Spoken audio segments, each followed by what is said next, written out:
Hello people, today I'm coming at you with a review of the new Fontaines DC album Romance.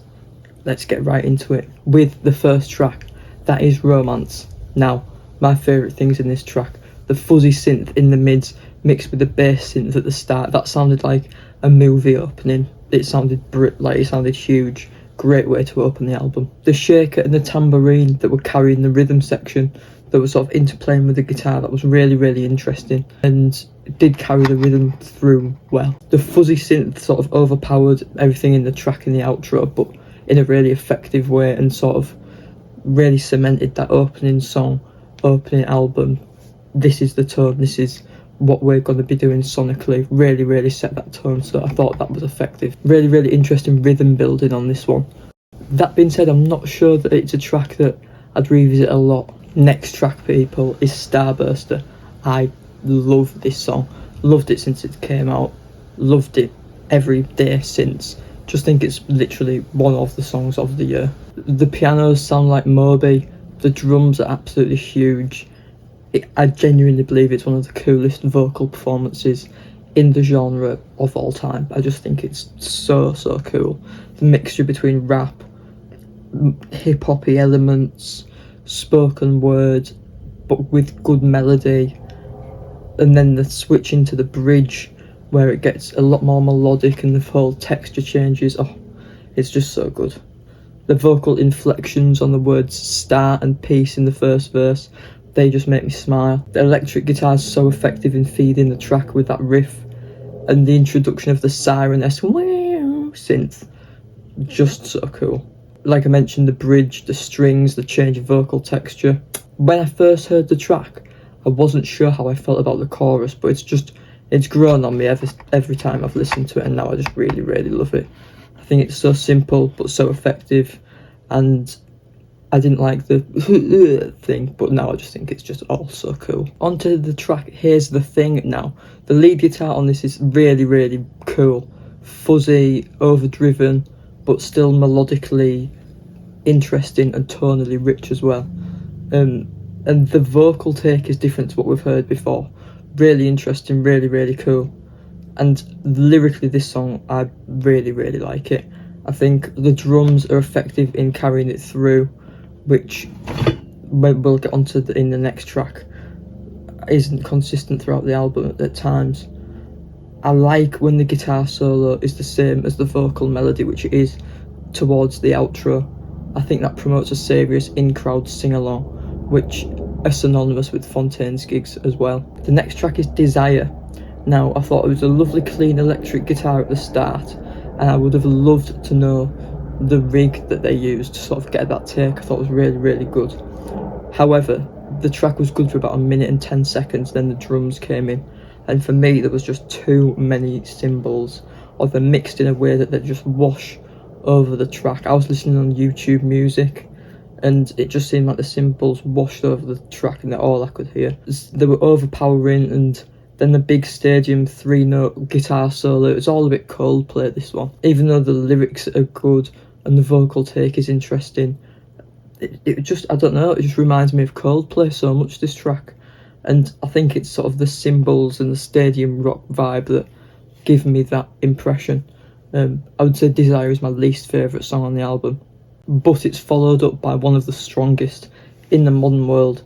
I love the reverb on the vocals in the first verse, and I just enjoy how it builds with the strings in the pre-chorus. The strings are recorded live, which we'd love to hear.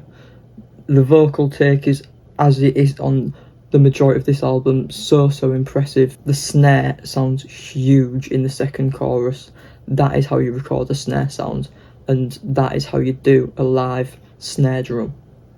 Brilliant. Lovely guitar riff in the bridge, and a brilliant callback to the first verse. I think that's such simple but effective songwriting when you go back to the first verse in lyric form and sonically, and then you build into a huge massive outro. I just think songwriting wise it's simple but really effective. Next track, Bug.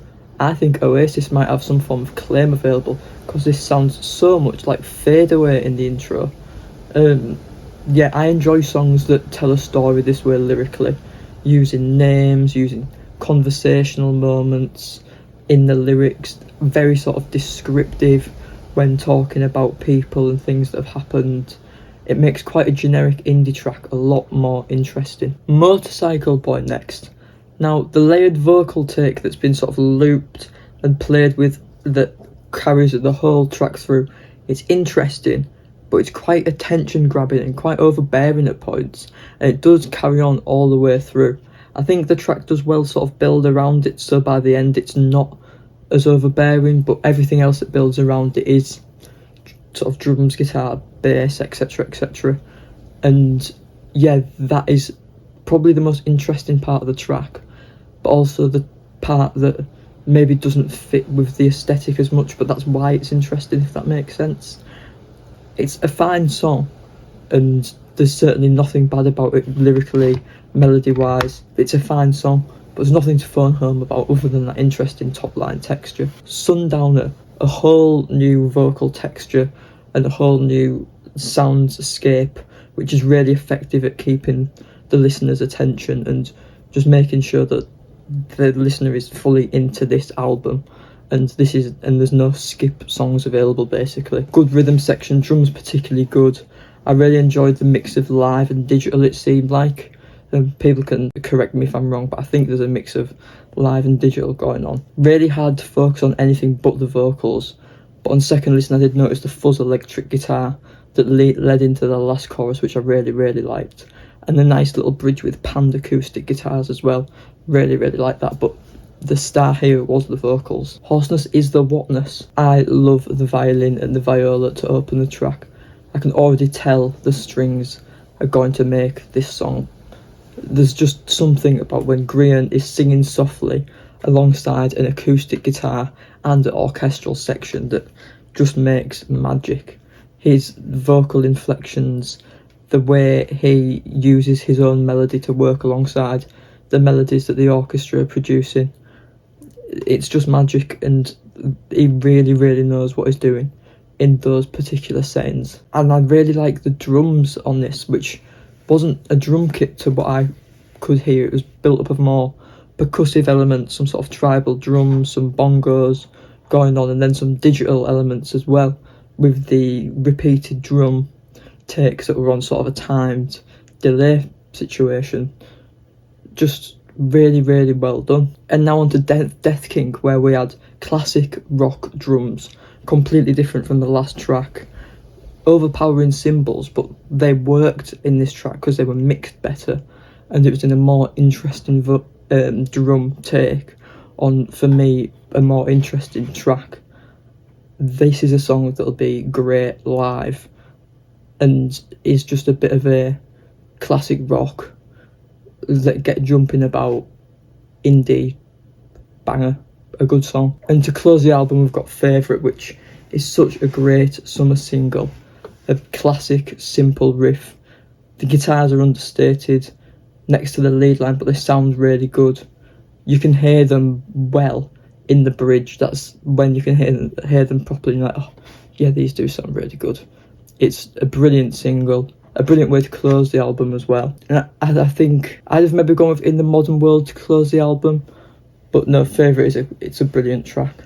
And for me, the star of this track and the star of the album, and every track on this album, is the vocals are mixed and recorded perfectly.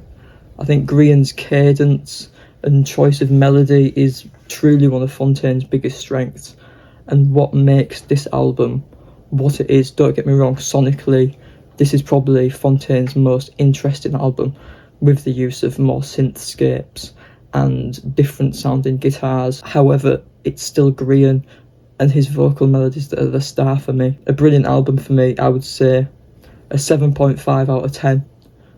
Really, really good. A couple of tracks that are slightly forgettable, for example, Motorcycle Boy. Desire, I wasn't that keen on. Sundowner, other than the vocal take and the vocal texture, there wasn't a bad track on the album. My least favourite track was Desire. However, I would still rate that a sort of 6 out of 10 and was done well. Yeah, a really, really good album. Well done, Fontaines DC. Smashed it, the boys. A big thank you to everyone for watching. Peace out, mother lovers.